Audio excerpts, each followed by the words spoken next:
Singer representing New Canaan High School, and along with my partner Casey Manzella, we're here to affirm the resolution that businesses should be able to freely exercise their religion.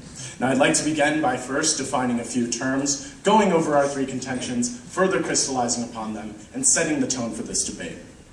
We have two definitions for this debate. Our first contention is that businesses are both for-profit and non-for-profit companies and organizations. And our second contention is for the definition of freely exercise, which is we are going to apply that to the standard that the federal government uses under the Religious Freedom and Reform Act, which was instituted shortly after 1994.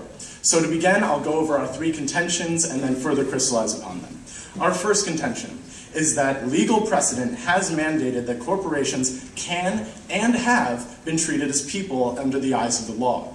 Our second contention is that in the hierarchy of civil rights, the free exercise of religion has been held paramount to all other amendments within the Bill of Rights, and even within the First Amendment is the first one listed out of the 5 clauses. And our third and final contention is that under the Religious Freedom and Reform Act, the government must have compelling interest in order to restrict the freedom of exercise of religion.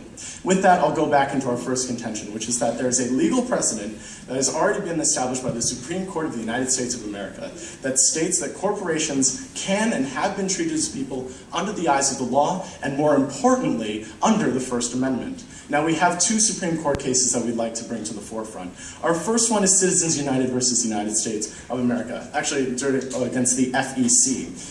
Which stated that corporations can spend money in order to express their own ideas, and that fell under the First Amendment.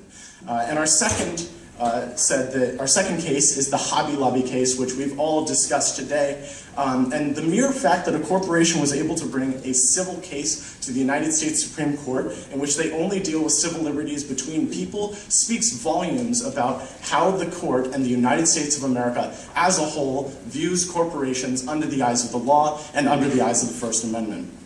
In the words of Justice Alito, who also was in the majority when it came to the 5-4 decision on Hobby Lobby, he said that a corporation is simply a form of organization used by human beings to achieve desired ends. When rights, whether constitutional or statutory, are extended to corporations, the purpose is to protect the rights of those people. And we on Side Affirmative solidly agree with him on these ideas, and we hope that this first contention should have no real backlash from our opponents. Our second contention is that in the hierarchy of civil rights, the free exercise of religion is not only paramount to other amendments, but also the first when it comes to the first clause listed in the First Amendment. People come to America because of our freedoms, especially when it comes to our freedom of religion and our freedom of speech as listed in the First Amendment. Now, obviously, when we're talking about freedom, we're not talking about widespread freedom where you can do whatever you want. Obviously, you can't scream fire in a movie theater. But we do have these values, which are pretty unique when it comes to the world, although the world has become a bit more progressive as we've gone on. But still, the values that we hold as a national government and as a country are those that are the standard for the world, and people come here for this. And we on Side Affirmative would like to continue to defend these in the proper manner.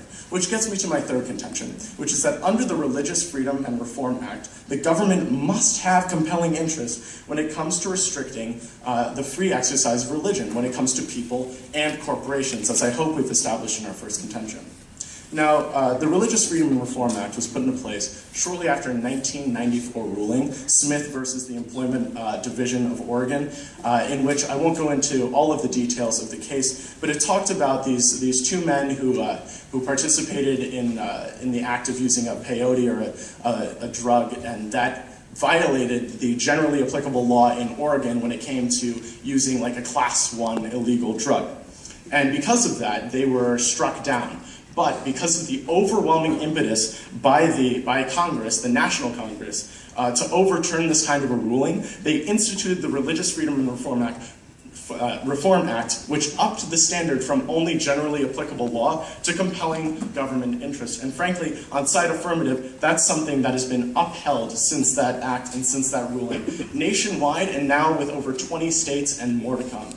In the words of Justice Alito again, he said that he accepted for the sake of argument that the government can have compelling interest when it comes to such issues like contraception or other health-related issues. But what he said is that even though the government has this compelling interest that women should have contraception, there are other ways of doing that without violating the free exercise of religion for these privately owned corporations. And so therefore, trying to impose the will of the government in such an intrusive way to where it violates the First Amendment of corporations, we're doing nothing but violating our own people in a way that the people who came here wanted to have protected.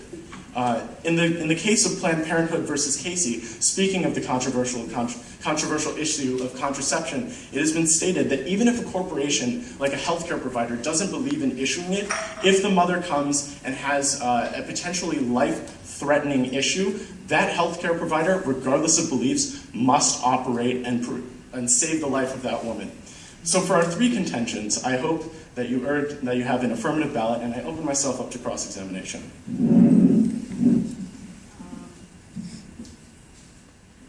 All right, so you stated that it's illegal to scream fire at a movie theater, correct? Yeah. Because it causes people clear and present danger. Yeah. So would you agree that denying people health care causes them clear and present danger? I believe you're talking about the issue of contraception, and that's a very specific instance here. Okay, say you open it up to less specific instances, like actual abortion, or people who need help with pregnancy issues. When it comes to these issues of healthcare, obviously this is a very delicate issue, and I won't get into the semantics of the arguments. Do you arguments believe that denying people this health care causes them clear and present danger? I believe you're going directly with our argument, in fact, with the Supreme Court in the 1992 case Planned Parenthood versus Casey, where they said... Okay, you've answered the question quite well. Okay. So your first contention was there's legal precedent that says corporations are people. Yeah, cited multiple times by the Supreme Court. Yes, you did a good job at that. But just because something is legal, does that mean it's a good thing? I believe the fact that this kind of an idea has been upheld multiple times by the highest court in the land speaks volumes as far as whether or not it's a good thing. I heard you talk about that. But the resolution before us today is businesses should have the right to freely exercise their religious beliefs. Mm-hmm. So even if currently they do, how is that relevant to whether or not they ought to? Because by applying the standard of the Supreme Court, which although they can get a case wrong every once in a while, they're pretty darn good. Even though they can be Supreme Court is pretty darn good even with their split decisions like Hobby Lobby, right? 5-4 is just the way the democratic system goes. Close enough. There's always a loyal opposition, isn't there, Sam? So you talk a lot about American values, and I love America. But don't you think that like other things like equality, privacy, those sound pretty good too, right?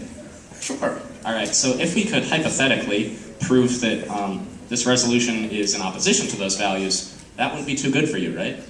No, I believe that it would be far too intrusive if you decided that you wanted to not allow these sort of Okay, so you believe that rights trade-offs happen and that's acceptable?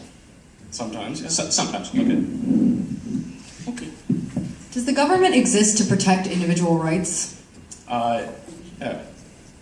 Social contract. Do you agree that freedom of expression is an individual right? Absolutely. Do you agree that we have other rights, such as privacy, equality, speech? This is sounding familiar, yeah. Okay, briefly, in your third contention, you say there were other ways to get contraception to people. Name one, please. Actually, Justice Alito does a really good job of saying this. He says the government could pay for the coverage, or it could employ the accommodation already in use for certain nonprofit religious organizations, one requiring insurance companies to provide the coverage. Thank you. Good job. Thank you.